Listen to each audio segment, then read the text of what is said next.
ಕಟ್ಟೆಯ 19ನೇ gate link ಮುರಿದು ಸಾಕಷ್ಟು ಪ್ರಮಾಣದಲ್ಲಿ ನೀರು ಹರಿದು ಹೋಗ್ತಾ ಇರುವ ಕಾರಣ ಜಲಾಶಯಕ್ಕೆ ಸಾರ್ವಜನಿಕರ ಪ್ರವೇಶವನ್ನ ನಿರ್ಬಂಧ ವಿಧಿಸಲಾಗಿದೆ. ತುಂಗಾಭದ್ರಾ ಜಲಾಶಯದ ಕ್ರಸ್ಟ್ ಗೇಟ್ ಸಂಖ್ಯೆ 19ರಲ್ಲಿ ಚೈನ್ ಲಿಂಕ್ ತುಂಡಾಗಿರುವ ಕಾರಣ ನದಿಗೆ ಅಪಾರ ಪ್ರಮಾಣದ ನೀರನ್ನ ಹರಿಸಲಾಗ್ತಾ ಇದೆ.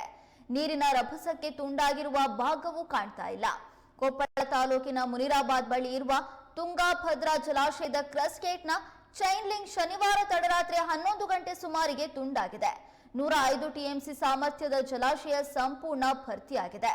ಗೇಟ್ ಸಂಖ್ಯೆ 19ರಿಂದ 35ರಿಂದ 45 ಸಾವಿರ ಕ್ಯೂಸೆಕ್ ನೀರು ನದಿಗೆ ಹರಿಸಲಾಗ್ತಾ ಇದೆ.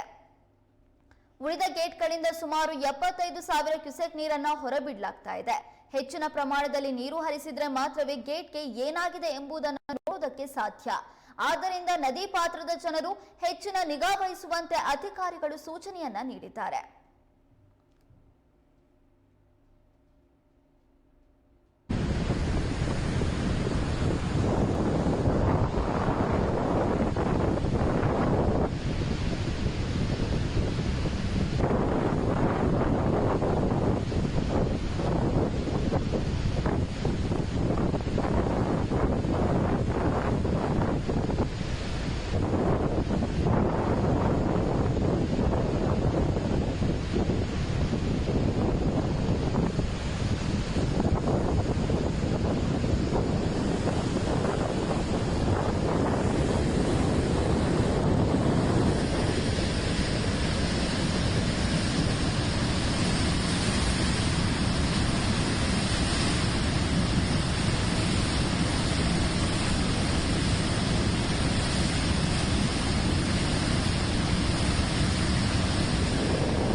ಜಲಾಶಯದ 19ನೇ ಕ್ರಸ್ಟ್ ಗೇಟ್ ನ ಚೈನ್ ಲಿಂಕ್ ಕಂಟಾಗಿರೋದ್ರಿಂದ ಇದೀಗ ಕ್ರಸ್ಟ್ ಗೇಟ್ ಕಾಣಸಿಗ್ತಾ ಇಲ್ಲ.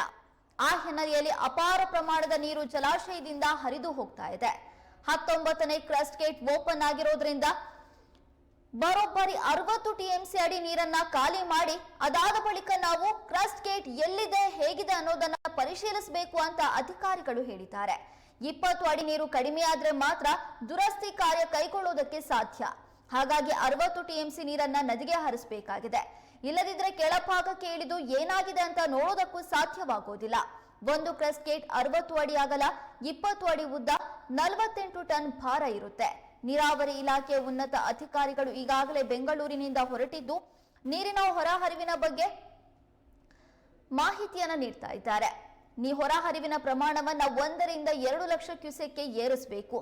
ನೀರು ಕಡಿಮೆಯಾದ್ರೆ ಮಾತ್ರ ತುಂಡಾದ ಚೈನ್ ಲಿಂಕ್ ಸರಿಪಡಿಸುವುದಕ್ಕೆ ಸಾಧ್ಯವಾಗುತ್ತೆ. ದುರಸ್ತಿಗೆ ಅಗತ್ಯವಾಗಿ ಬೇಕಾದ ನೀರು ಕಡಿಮೆ ಮಾಡಲು ಕನಿಷ್ಠ 3 ರಿಂದ 4 ದಿನವಾದರೂ ಬೇಕು ಅನ್ನೋದನ್ನ ಅಧಿಕಾರಿಗಳು ತಿಳಿಸಿದ್ದಾರೆ.